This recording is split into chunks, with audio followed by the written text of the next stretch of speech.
Good afternoon, guys. Welcome back to Moto Dad. Well, we're back out on the bike.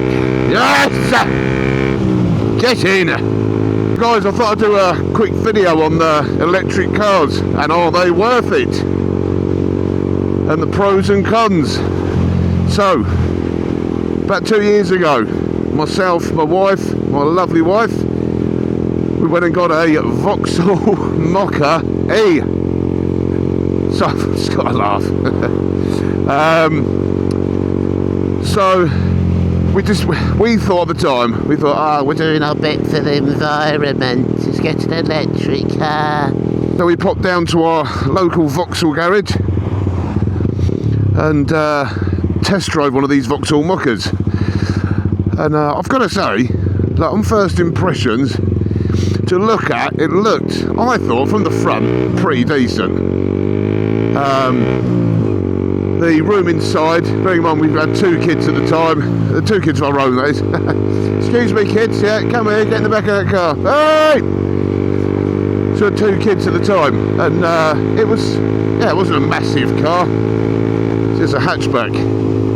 Yeah, it's got eggs popping out the exhaust. Pardon me. And like I say, yeah, good bit of leg space in the back. Nice size boot, half decent. You know, and all this talk going on about, you know, the mile range, you know, the acceleration on them. I'll be honest, that's one thing appealed to me as a bloke who just, I thought, yeah, gosh, something that accelerates quick off the traffic lights. Yes, please. Didn't think about the mile range, if I'm honest with you. But anyway, the salesman at the time, I mean, he was, I've got to say, he's in the wrong job, that bloke, he was. Jeez. Not fit enough to tie my shoelaces. And I think I had Velcro fastenings on at the time. Velcro, that's a rip-off. And so, yeah, he said, yeah, mile range, you get about 250, 300 out of this. I thought, geez, pretty good. I thought, well, we've got family up north, family down south. Maybe one stop going down south for a full charge, like we would top up with fuel.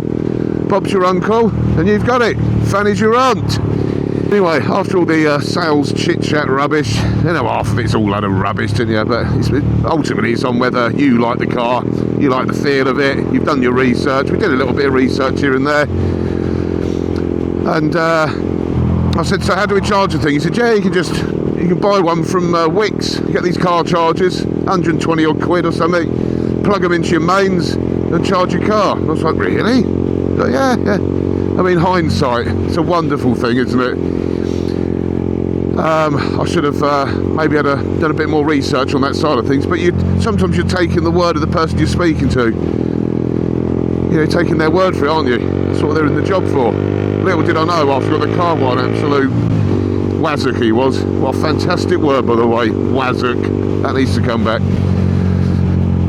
So yeah, and we went back, signed all the paperwork, got the car, drove it home. Brilliant on acceleration. I mean, God, it's very nice because you don't have the gear changes. It is just constant up to the speed you want to go. And yeah, very impressed by that. Very impressed by the handling. Like a little go-kart. Brakes were brilliant. Like I say, on the whole, it was pretty decent. Nice bit of technology inside your old touchscreen. There, just touch it. So yeah, we bought ourselves one of these fabulous chargers that he said you could buy. I've been charging up for the first month.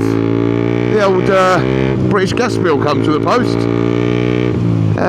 So we were normally paying, I don't know, about 180 a month for gas and electric. 600 quid! I was shocked, literally. This is absolutely unreal. £600 to charge that.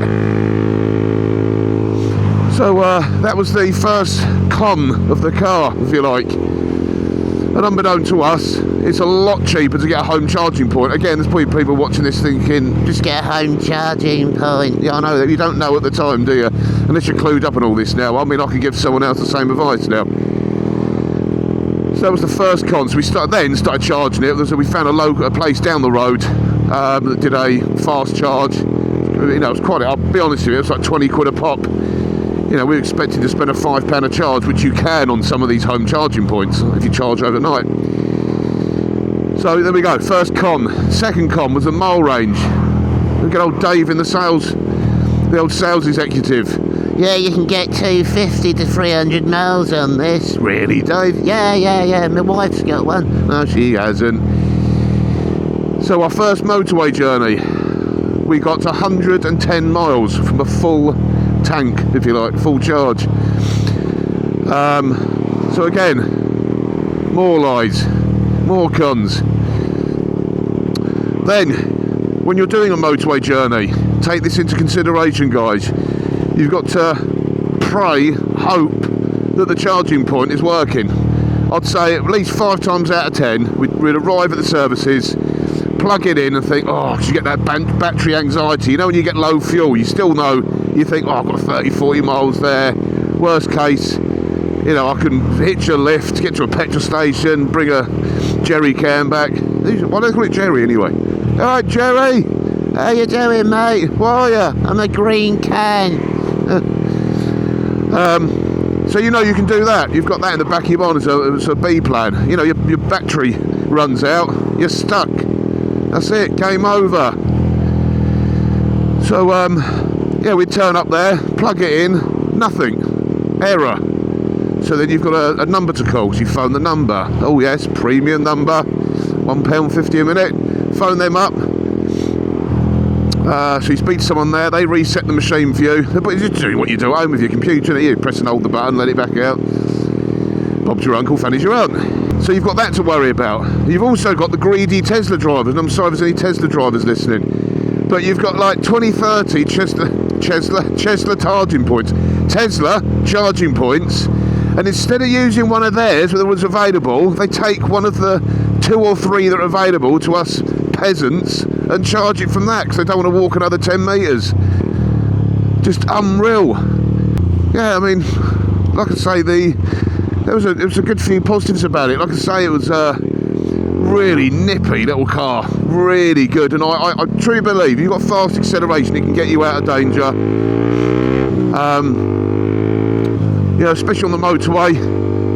Let's say if you want to pull out a hard shoulder, or you got someone zooming up your butt and you want to pull into the middle lane quickly, you've got that sharp acceleration to pull away. The comfort inside was brilliant. I can't complain about that. It didn't feel cheap. You've got your modern features on there: USB, Bluetooth, green tooth, yellow tooth, brush your teeth. Well, those are lots of positives, but the cons were too bad for me. Totally outweighed the pros. You're outweighing me. And yeah, the downfall for me was that mile range. It was shocking. Round the town, brilliant, absolutely fantastic. But you know, me and my wife, we did a lot of motorway driving. I think if I was forced to go electric, not that anyone's going to do that, are they? Yeah. Moto Dad, yeah, come here, yeah. Right, you see this gun? Yeah. If you don't go electric, I'm going to blow your head off. I'll go electric. That's not going to happen, is it?